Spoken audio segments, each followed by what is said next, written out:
में हम आप लोग को अखंड भारत बताने जा रहे हैं। अखंड भारत देखिए क्या है, ये परीक्षा की दृष्टि से बहुत ही इम्पोर्टेंट है।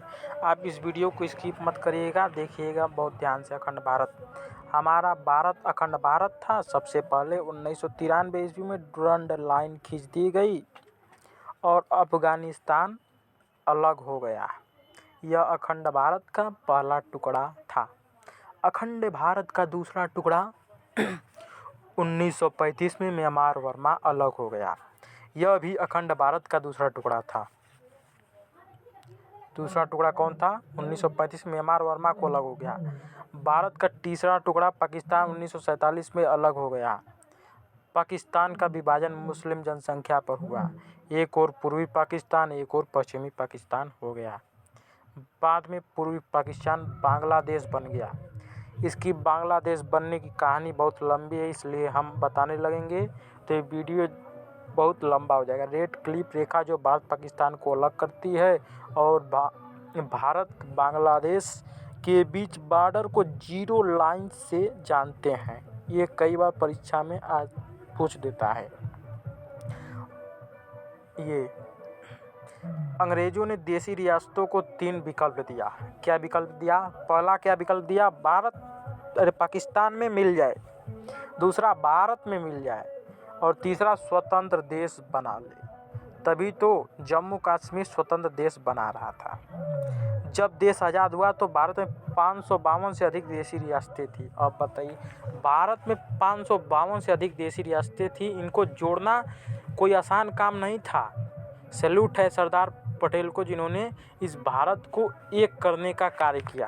552 देशी रियासतों को मिलाकर फेडरेशन बनाना संभव ही नहीं था। इसलिए सरदार पटेल को जिम्मेदारी दी गई कि वह इसे मिलाकर यूनियन बनाएं। इस काम में 3 लोगों की महत्वपूर्ण भूमिका थी: Sardar Patel, BP मीनन, Mountbatten. Mountbatten एक अंग्रेज था।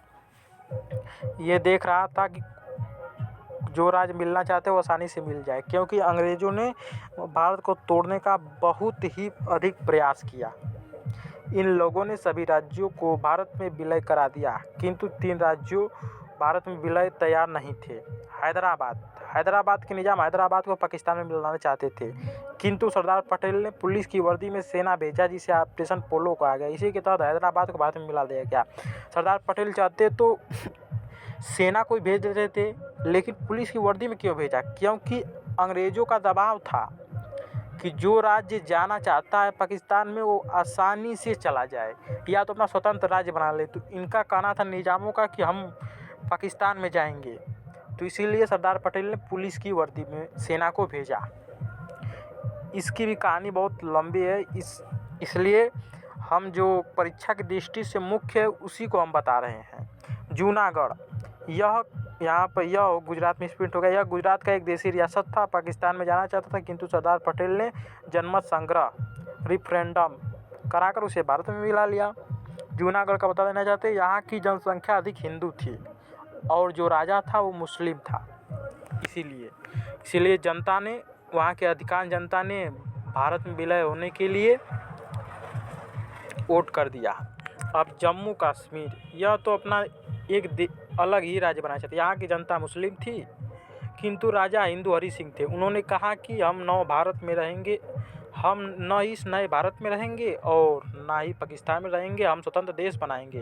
तब तक पाकिस्तान का घुसपैठ हो गया। जब हरि सिंह को लगा कि अब हम नहीं बचेंगे, अब हमारे बच्चे भी नहीं बच पाएंगे, हम भी नहीं बच पाएंगे, तब हरि सिंह ने नेहरू से सहायता मांगी और सरदार पटेल ने 26 अक्टूबर 1947 को हस्ताक्षर कराकर भारत का अंग बना लिया।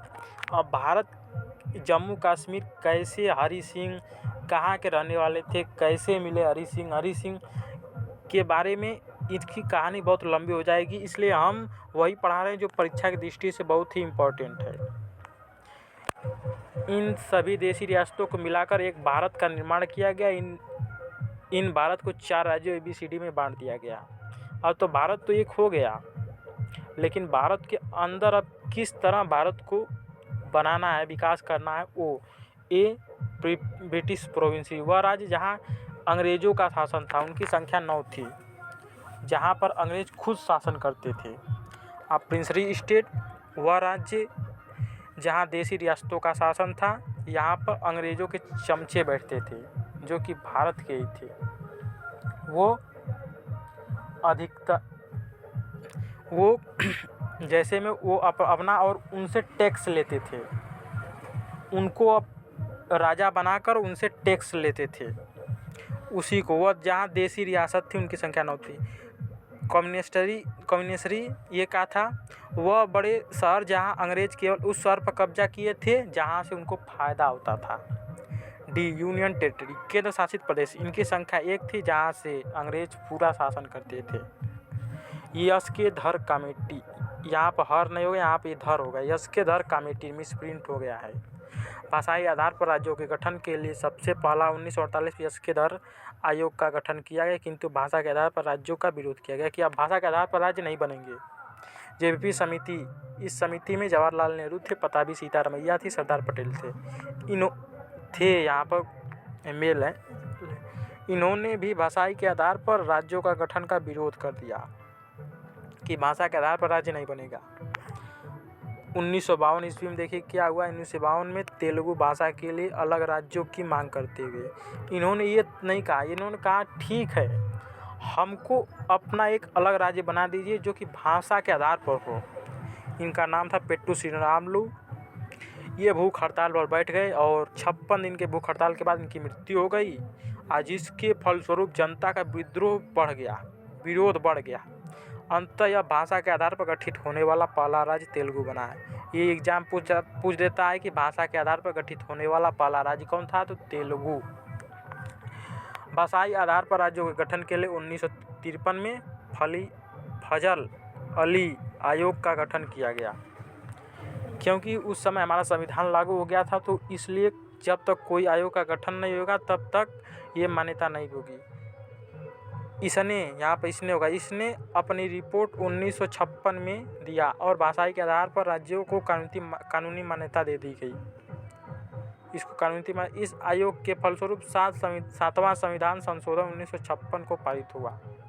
इसके बाद ABCD को रद्द करके भाषाई आधार पर 14 राज्य व 7 केंद्र शासित प्रदेश बने। अब पेप्सू की भी कहानी सुन लीजिए। Patiala and east Punjab state union, Punjab राज्य का पुनर्गठन आयोग की सिफारिश पर हुआ। पेप्सू 4 भागों में टूटा। जहाँ पर पहाड़ था उसको हिमाचल प्रदेश, हिंदी जहाँ पे हिंदी बोले हरियाणा, पंजाबी जहाँ पंजाब, UT चंडीगढ़। इस प्रकार भारत का एक विशाल साम्राज्य जो सिमट कर इतने में रह गया। इसमें 28 राज्य व 7 केंद्र शासित प्रदेश बने। पहले केंद्र में 29 राज्य तथा 8 केंद्र शासित प्रदेश थे, लेकिन जम्मू कश्मीर से राज्य का दर्जा छीन लिया गया और 28 राज्य बन गए। पहले 7 केंद्र शासित प्रदेश थे, लेकिन जम्मू और लद्दाख को 2 केंद्र शासित प्रदेश बना दिया गया। इनकी संख्या 9 हो गई, लेकिन एक निर्णय लिया गया कि दादर नगर हवेली और दमन दीव 2 अलग हैं, इन्हें एक कर दिया गया। अब वर्तमान में 28 राज्य व 7 केंद्र शासित प्रदेश हैं। कितने हैं? 28 राज्य व 8 यहाँ पर 28 राज्य व 8 केंद्र शासित प्रदेश हैं। Thank you. हमें उम्मीद होगा कि आपको ये वीडियो बहुत समझ में आया होगा।